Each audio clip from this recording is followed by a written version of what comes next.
Hello, my question is 5 times 7 divided by 7 times 5.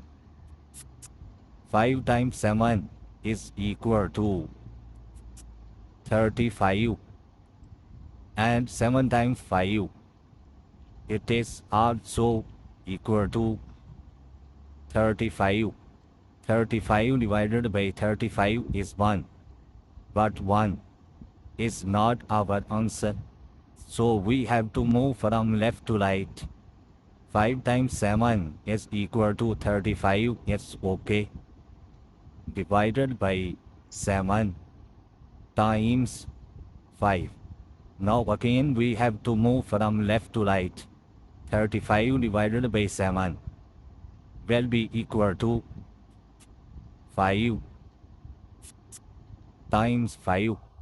Now it is simple. 5 times 5 is equal to 25 answer.